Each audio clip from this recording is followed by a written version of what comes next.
So the new streaming device from Google, the Google Streamer 4K, is here now. It's coming out in the next few weeks.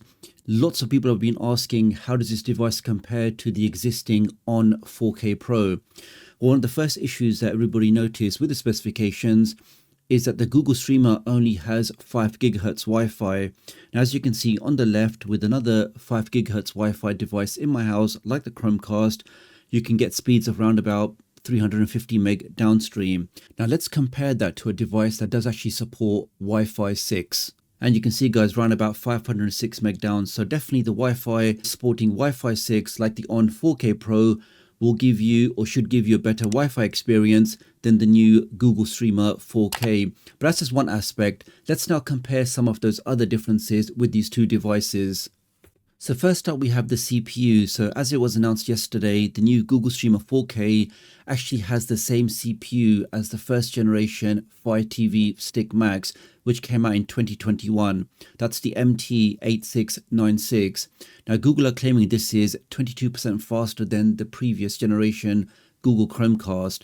But comparing that to the On 4K Pro, which has the S905X4, we can say that the Google Streamer 4K will have a faster CPU. So in that category, we can say the Google Streamer beats the On 4K Pro.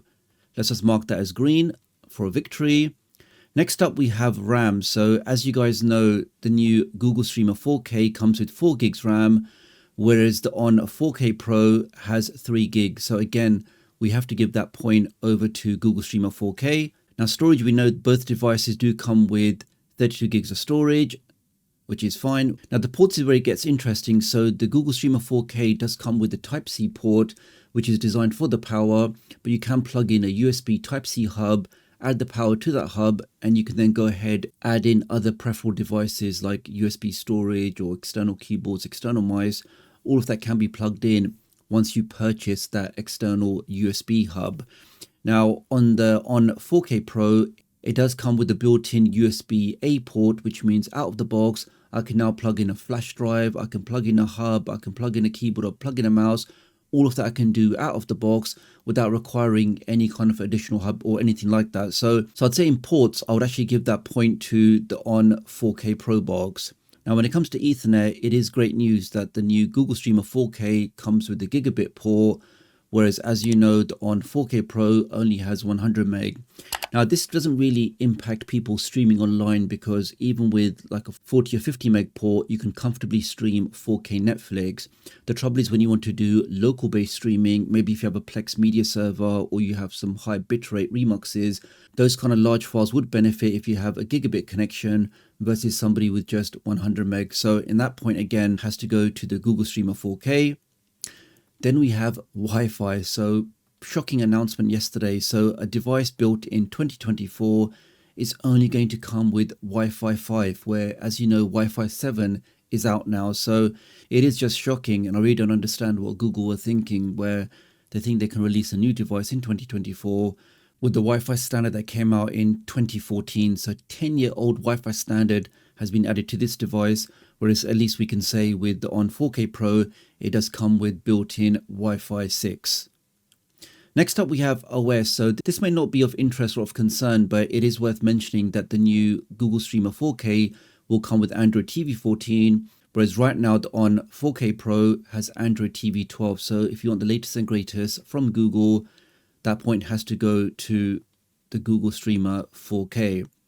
Now, both video formats and audio formats for both devices seem to be pretty standard. I didn't really notice any difference. Do leave me a comment below if I've got that wrong and if there are any differences with the audio and video standards supported. Now, the remote control for the Google Streamer 4K is going to look like this, just slightly elongated and with maybe 1 or 2 extra buttons, but the shape is still going to be like this. And personally, I just didn't really like this on the previous Chromecast. And even though the new remote control is supposed to have better grip, I personally would just prefer a more traditional remote control like this.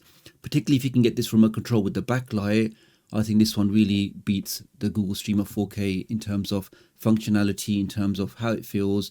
I personally would rather go for that one. So that point I will have to give to the On 4K Pro. So far we have 1, 2, 3, 4. So we have 4-3 to Google Streamer 4K. Now the price, again, lots of people were not happy that getting these kind of specs, mediocre CPU in terms of only 22% improvement from the last 4 years. To get that at a price point of $100, people weren't too impressed. Now, the On 4K Pro, as you know, is at a great price point of just $50. So you get 3 gigs RAM, 32 gig storage, get a dedicated USB-A port, get all of the certifications. To get that at a price of $50, you can see why it's very, very popular. So this one definitely has to go to the On 4K Pro box. So we're now at For All. Now availability. So again, very interesting. Unfortunately, the On 4K Pro is only available in USA. Yes, you can import it. Yes, you can buy it through eBay, but it normally ends up costing nearly double the original price. Whereas with the Google Streamer 4K, it is planned to be available worldwide. So whether you're in Canada, USA, Europe, you can get this device worldwide. And for that, I would have to give that point. So we end up with 5 positives for the Google Streamer 4K and 4 for the On 4K Pro box. But some of you will just really value certain things, like the fact that if you just want Wi-Fi 6, then definitely the On 4K Pro is a better option. If your budget only extends to $50, then again, you really have to go for the On 4K Pro. But for example, if you're interested in the latest Android TV version, or you have to have a 1 gig Ethernet port, then again, the option for you will be the Google Streamer 4K. So that's pretty much it for this video, guys. Many thanks for watching. So many of you are asking about a comparison between the On 4K Pro versus this new Google Streamer 4K. Is it a better device? Is it a worthy upgrade? Does it have better features? And I'm hoping with what I've shown you today, you can hopefully get a better idea of which device is more suitable for you. I'm thinking about doing another comparison, maybe the Google Streamer versus the Fire TV Cube 2nd gen or 3rd gen, and even the Google Streamer 4K versus the NVIDIA Shield Pro. So do leave me a comment which comparison you want to see next. And of course, when I actually receive the device, the Google Streamer 4K, I will do a proper review, a full review, and we can really see if this device is worth your $100. So really appreciate your support. Do like and share this video, and I'll hopefully catch up with you guys real soon. Thanks.